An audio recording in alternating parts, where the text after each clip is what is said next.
ಈ ಎಲ್ಲ ಬೆಳವಣಿಗೆಗಳ ನಡುವೆ ಸಿಎಂ ಸಿದ್ದರಾಮಯ್ಯನವರ ಪರವಾಗಿ ವರ್ತೂರು ಪ್ರಕಾಶ್ ಅವರು ಬ್ಯಾಟ್ ಬೀಸಿದ್ದಾರೆ. ಸಿದ್ದರಾಮಯ್ಯ ವಿರುದ್ಧ ಆರೋಪ ಬಂದಿದ್ದು ಬೇಜಾರಿಲ್ಲ, ಆದರೆ ಅವರ ಧರ್ಮಪತ್ನಿಯ ಮೇಲೆ ಆರೋಪ ಕೋಪ ತಂದಿದೆ ಅನ್ನೋ ಹೇಳಿಕೆ ಕೊಟ್ಟಿದ್ದಾರೆ. ನಮ್ಮ ತಾಯಿ ಮೇಲೆ ಕೇಸ್ ಹಾಕಿದ್ದು ತುಂಬಾ ಕೋಪ ಬಂದಿದೆ. ಇದು ಕಲಿಯುಗ, ಧರ್ಮದ ಯುದ್ಧ ನಡೀತಾ ಇದೆ.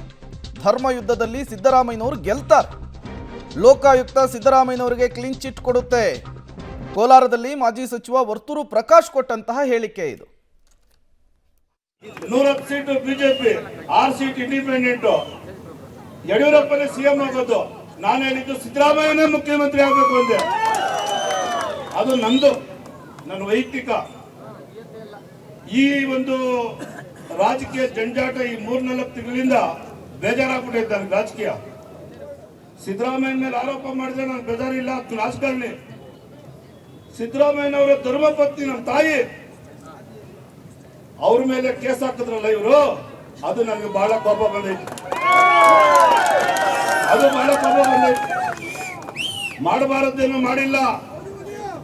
ಒಂದು ವಿಷಯ ಹೇಳ್ತೀನಿ ರಾಜ್ಯ ಜನತೆಗೆ, ಮೂಡಾ ಹಗರಣಕ್ಕೆ ಒಂದು ಕಡೆ ಇನ್ವೆಸ್ಟಿಗೇಷನ್ ನಡೀತಾ ಇದೆ, ಮತ್ತೊಂದು ಕಡೆ ಹೊಸ ವಿಚಾರಗಳು ಹೊರಬರ್ತಾ ಇದೆ.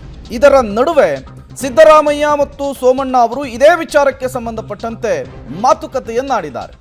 ನಿಮ್ಮ ಹಿಂದೆ ಕುತಂತ್ರ ನಡೀತಾ ಇದೆ ಅಂತ ಹೇಳಿ ವಿ ಸೋಮಣ್ಣನವರು ಹೇಳ್ತಾರೆ. ಛೇ ಕೇಳಿಲ್ಲಿ, ನೀನು ದೇವರಲ್ಲಿ ನಂಬಿಕೆ ಇಟ್ಟವನು, ನಾನು ದೇವರಲ್ಲಿ ನಂಬಿಕೆ ಇಟ್ಟಿಲ್ಲ ಅಂಥೇಳಿ ಸಿಎಂ ಹೇಳ್ತಾರೆ. ಇದೆಲ್ಲ ನಿಮಗೆ ಬೇಕಿತ್ತಾ ಅಂಥೇಳಿ ವಿ ಸೋಮಣ್ಣನವರು ಪ್ರಶ್ನೆ ಮಾಡ್ತಾರೆ.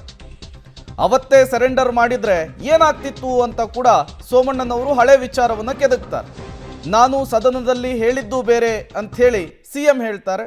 ಇವರಿಬ್ಬರ ನಡುವೆ ಒಂದು ರೀತಿ ಸ್ವಾರಸ್ಯಕರ ಮಾತುಕತೆಯಾಗಿದೆ ಮೂಡಾ ಹಗರಣದ ವಿಚಾರಕ್ಕೆ ಸಂಬಂಧಪಟ್ಟಂತೆ.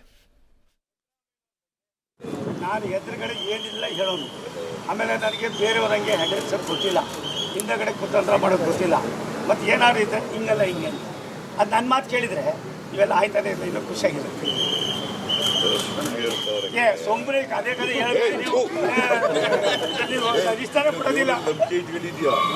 ದೇವರಲ್ಲಿ ನಂಬಿಕೆ ಇಟ್ಕೊಂಡಿಲ್ಲ. ಒಂದೇ ಒಂದು ಒಂದು ನಿಮಿಷ ತಾಳಿ ನಿಮ್ಗೆ ಏನು ಹೇಳಿದ್ರು ನಾವು, ಅದು ಯಾವುದೋ ಒಂದು ಸಣ್ಣದು, ಅದನ್ನು ಅವತ್ತೇ ಸರೆಂಡರ್ ಮಾಡಿದರೆ ಎಷ್ಟು ಚೆನ್ನಾಗಿತ್ತು. ಅದೊಂದು ಯಾಕೆ ಮಾಡಿದ್ರಿ? ಅದೊಂದೇ ನಮ್ಮಲ್ಲಿ ಇರೋದು, ಬಾಕಿ ತನಕ ಗೊತ್ತಿಲ್ಲ. ಅದೊಂದು ನೀವು ಸರಿ ಮಾಡಿದ್ರಿ, ಇವೆಲ್ಲ ಐತಾ? ಪಾಪ ಔಷಧ ಯಾಕೆ ಹೇಳಿದ್ರಿ? ಇಷ್ಟು ಕೋಟಿ ಅಲ್ಲ ಅಷ್ಟು ಕೋಟಿ ಅಂತ ನೀವು ನಾವು ಹೇಳಿದ್ವು ನಿಮ್ಗೆ ಹೇಳಕ್ಕೆ. ನಾನೇ ನಿದ್ದ ಔಷಧಿ ಏನೇನೋ ಮಾತಾಡ್ತೀನಿ.